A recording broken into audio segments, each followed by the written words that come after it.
এই দেশের মানুষ একটা সুযোগ পেয়েছে যে নিজের মতো করে একটা দেশ গড়ার, নিজের মতো করে একটা নিয়ম তৈরি করার, যে নিয়ম থাকলে পরে আরেকজন স্বৈরাচারীর জন্ম এই দেশে হবে না। আমি এই প্রত্যাশার থেকে তাদেরকে ভালোবাসি।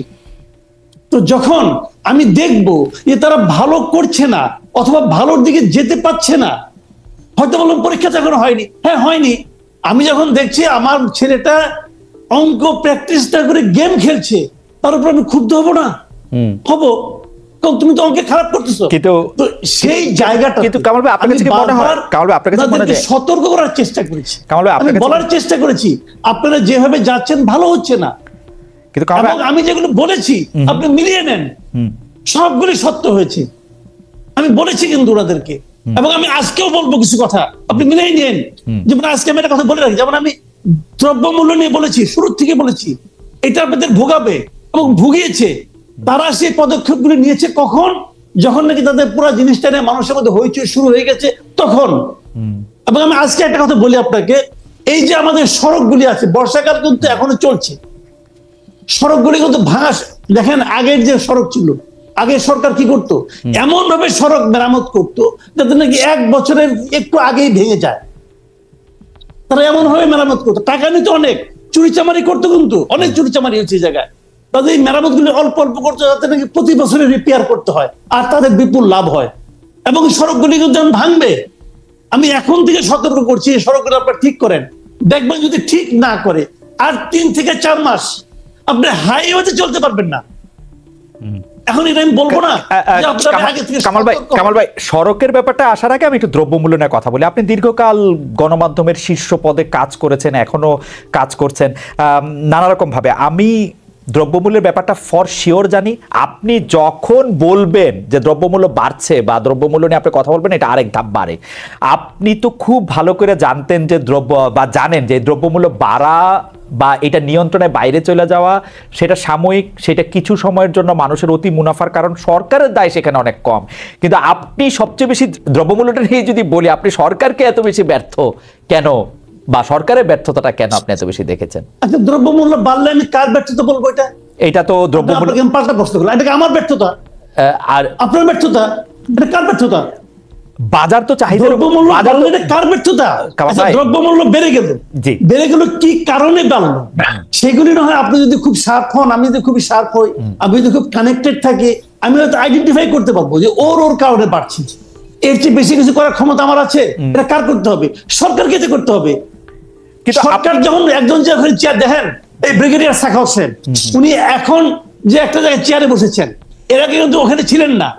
যখন উনি না ছিলেন তখন ওনার কাছে কি গভর্নমেন্ট যে অ্যাপারেটাস গুলো ছিল না, তখন উনি হাজার বললেও কিছু হতো না। কিন্তু যেই মাত্র উনি যে চেয়ারে বসলেন তখন কিন্তু সরকারের সমস্ত ইনস্ট্রুমেন্ট গুলো উনার হাতিয়ারে পরিণত হলো। এখন উনার দায়িত্বটা কি? হাতিয়ার গুলো জায়গা মতো ব্যবহার করা। যদি ব্যবহার কেউ না করে আর যদি বলে যে আমি ওই লিগেসি নিয়ে আসতেছি, আওয়ামী লীগ আমলের হয়েছিল, আমি কি করব, তাহলে বুঝতে হবে কি যে উনি ওই হাতিয়ারগুলো হয়তো দেখতে পাননি অথবা ওই হাতিয়ারগুলো ব্যবহার করতে জানেন না। কারণ একটা প্রশ্ন শুধু করি যে এই সরকার যে হাতিয়ারগুলি পেয়েছে, আমরা যদি তাদেরকে আমলাতন্ত্র বা যারা এক্সিকিউশনে তাদেরকে বলি, তাদের যে কাজ করার ক্ষেত্রে যে রেগুলার নিয়ম কানুন, সেটা আওয়ামী লীগ সরকারের সাথে দুর্নীতি দিয়েই হোক আর অন্য কোনো বোঝাপড়া দিয়েই হোক, এটা একটা সিস্টেম তারা দাঁড় করাইছিল। এখন এই সরকার আইসা তো সেই হাতিয়ারগুলি ব্যবহার করতেছে, যেটা নানাভাবে দুর্নীতির মোর্চা পড়া, অন্যায়ের ঝামা দিয়ে ভোতা হয়ে যাওয়া, সেগুলি তারা কিভাবে আর ব্যবহার করবে? মানে আমি জানতে চাইতেছি আসলে, মানে এটা আমি আপনাকে বলি যে সেগুলি তারা ব্যবহার করছে কেন? তাদের কি সেগুলি কি ব্যবহার করার জন্য আমরা তাদের হাতে পায়ে ধরছিলাম যে ভাই আপনি এই আমলাকে নিয়ে এই কাজ করেন? বলছিলাম কেন ওনারা ওই আমলাকে নিয়ে কাজ করছেন? কেন ওনারা ওই সচিবকে নিয়ে কাজ করছেন? আমি একটা কথা আপনাকে বলি, শুনেন। 4 অগাস্ট মাত্র মানে 12টা 1টা 2টা বন্ধ হয় না এই পর্যন্ত বাংলাদেশের কোন একজন সচিব শারীরিক ভাবে, মানসিক ভাবে, আর্থিক ভাবে অথবা আধ্যাত্মিক ভাবে শেখ হাসিনার পতন চেয়েছিল? চাইনি। বরং যারা তাদের সমস্ত কিছু দিয়ে শেখ হাসিনার গভর্নমেন্ট টিকে থাকুক সেটা চেয়েছিল। 5 তারিখে সবাই এই গণঅভ্যুত্থানের মাধ্যমে আসা নতুন সরকারের পক্ষে হয়ে গেল? 8 তারিখে শপথ নিল, তারা সবাই ডক্টর ইউনূসের লোক হয়ে গেল, ব্রিগেডিয়ার সাখাওয়াতের লোক হয়ে গেল। ওনারা তাই মনে করছেন কেন? কেন তারা ব্যবস্থা নিলেন না? এখন যদি উনি বলেন যে ওনাদের রেখে যাওয়া ইনস্ট্রুমেন্ট আমি কিভাবে কাজ করব, তার মানে কি ওই ইনস্ট্রুমেন্ট গুলো তো আপনাকেই রাখছেন আপনাদের কাছে। আপনি বলবেন কি হতে পারতো? আমি আপনাকে বলি না যে পুরো আমলা আপনি শেষ করে দেন, আমি বলি না। আমি এটা বলি যে যারা নাকি অ্যাক্টিং সচিব ছিলেন যারা, তাদেরকে আপনাদের উচিত ছিল প্রথম 1 সপ্তাহের মধ্যে সরাই দেওয়া। সরাই দিলে কি হইতো? পুরো আমলাতন্ত্র, পুরো ব্যুরোক্রেসির মধ্যে একটা মেসেজ যাইতো।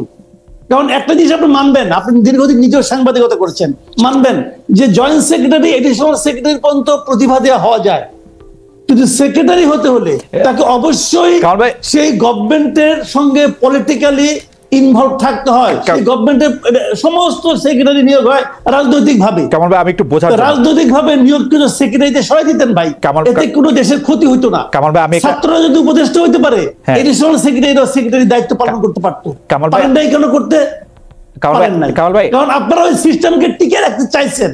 আপনি চাইয়ে নিয়ে পরে যদি বলেন যে আমার হাত পা বাঁধা, আমি কি করব? না, আপনার কাছে সত্যি মনে, অন্য একটা জায়গা থেকে বলি, আপনার কাছে সত্যি মনে যে এই সিস্টেমটা টিকায় রাখতে চাইছে এই অন্তর্বর্তীকালীন সরকার? ধরেন 80 জন সচিবরে বাদ দেওয়াটা কি প্র্যাকটিক্যাল ছিল? মানে প্রথমে আইসাই প্র্যাকটিক্যাল ছিল, কিন্তু এই সরকারের পক্ষে উপলব্ধি করা কঠিন ছিল। কেন ছিল? কারণ এই সরকারের মধ্যে অনেকগুলি সচিব ছিল। এই সরকার সচিব নির্ভর সরকার ছিল, এবং বয়স্ক সচিব সবাই, রিটায়ার্ড সচিব ছিল অনেকগুলো। তারাই প্রভাব বিস্তার করেছেন, এবং তারা বুঝে, এবং যখন একজন বয়স্ক হয়ে যান তিনি কিন্তু পরিবর্তনকে ভয় পান। আমরা অনেক একদিকে আমলা, আবার একদিকে বয়স্ক, পারবেন না তো কিছু করতে। কামাল ভাই খুব চমৎকার করে বলছেন, কামাল ভাই খুবই চমৎকার করে বলছেন। আমি আজকে আরো অনেকগুলি বিষয় আছে, সেজন্য আমি এইটা এখানে রাখলাম, কিন্তু আমার অনেক শুনতে ইচ্ছা করতেছিল আরো।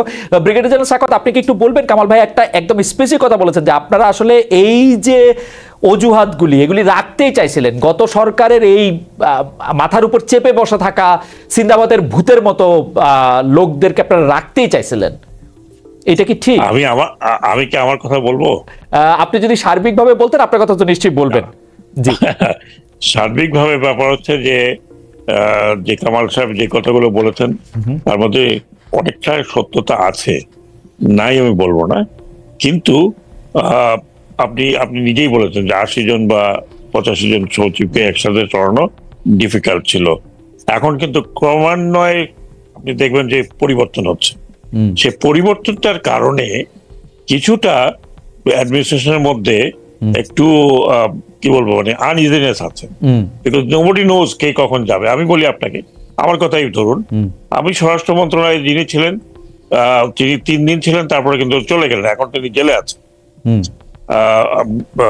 তারপরে আমি যখন নৌ মন্ত্রণালয়ে আছি, নৌ মন্ত্রণালয় খুব একটা ভাইটাল মিনিস্ট্রি, এখানে সবাই বললো যে একজন সেক্রেটারি আছেন, তিনি অত্যন্ত তুখোড় এবং ভালো কাজের লোক।